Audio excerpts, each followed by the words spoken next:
Saving the euro from speculators, the EC and ECOFIN ministers meet to finalise stability mechanism ahead of Monday trading.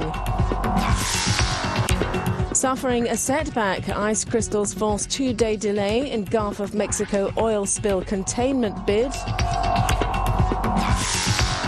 And deja vu. Abrasive ash from Iceland's volcano disrupts air traffic from Italy to the Azores.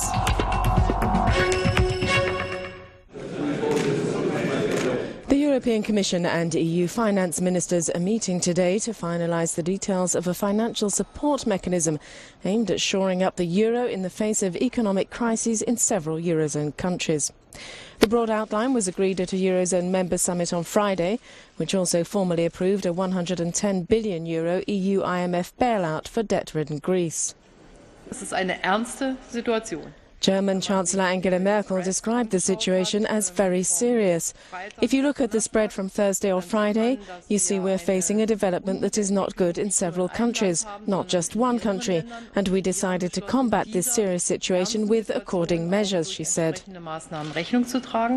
While the main focus is on Greece, Portugal, Spain, Ireland and Italy are seen as potential prey for speculators because of their high national debt, and the UK, while outside the Eurozone, could also be at risk. European leaders say speculation is making a bad situation worse. They want to see protective measures in place before markets open for business on Monday to prevent Greece's turmoil spreading to other countries. Oil giant BP has hit a snag in its efforts to trap oil at a blown-out Gulf of Mexico well. Ice-like crystals known as hydrates have formed inside the 4-storey concrete and steel dome it's lowered down to the point of the leak. It's expected to take 2 days to resolve the problem. A hydrate is actually when gas combines with water under certain pressure and temperatures, it forms a crystal very similar to ice. What happened is we were placing the dome over the leak source. A large volume of hydrates formed inside the top of the dome, requiring us to move the dome to the side of the leak point. Meanwhile, good weather's allowed U.S. authorities to resume the intentional burning of some of the oil that's already reached the surface. The spill is a potential economic and ecological disaster, threatening marine life and the delicate ecosystems of areas like the bayou. Britain's 3 major party leaders appeared in public together on Saturday for Victory in Europe Day commemorations, but in private, intense negotiations continue over the formation of a new government. Conservative David Cameron has offered Liberal Democrat Nick Clegg a power-sharing deal. They held direct talks that lasted for more than an hour. But there are huge differences between the two, not least on electoral reform. Outside the Lib Dem HQ, supporters urged Clegg not to compromise on his policy to introduce proportional representation. I take your petition in the spirit in which I'm sure you meant to deliver it for me, in the spirit of change. Labour's trying to use the electoral reform issue to woo the Lib Dems. Well, we lost our majority, but the Conservatives didn't win a majority, and there's still a very strong majority, both in terms of seats and votes, for progressive parties. And for people like me, that's a very exciting opportunity to change once and for all our discredited and unfair voting system. Prime Minister Gordon Brown has offered a referendum on electoral reform and phoned Clegg late on Saturday. However, within his own Labour Party, the whispering campaign calling for his head is growing louder. At least 12 miners have been killed and 40 injured in a methane blast at the largest underground coal mine in Russia. 64 miners are still trapped in the Razpadskaya pit near Nezhderashensk, along with 20 rescue workers blocked by a second explosion 4 hours later. That blast forced authorities to halt rescue efforts, although they are trying to pump air into the mine.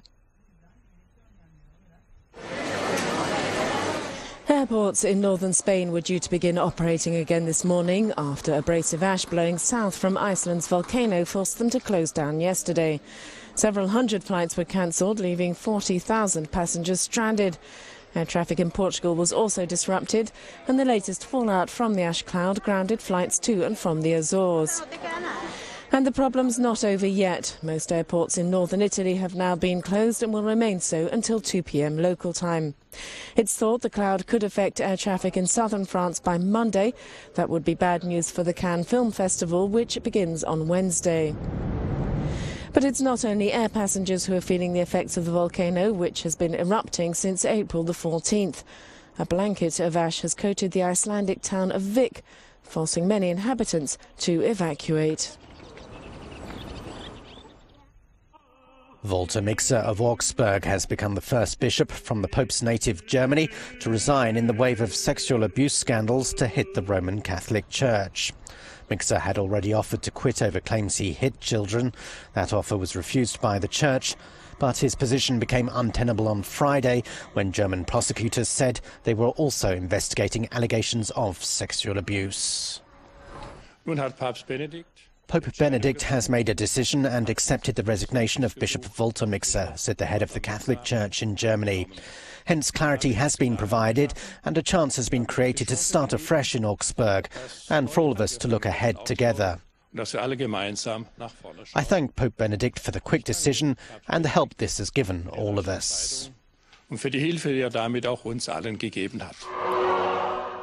In the face of mounting criticism of his handling of sexual abuse allegations, the Pope has accepted the resignations of a number of bishops in recent weeks. Mixer was a member of the conservative traditionalist wing of the Church, who had been promoted to high office by the Pope himself.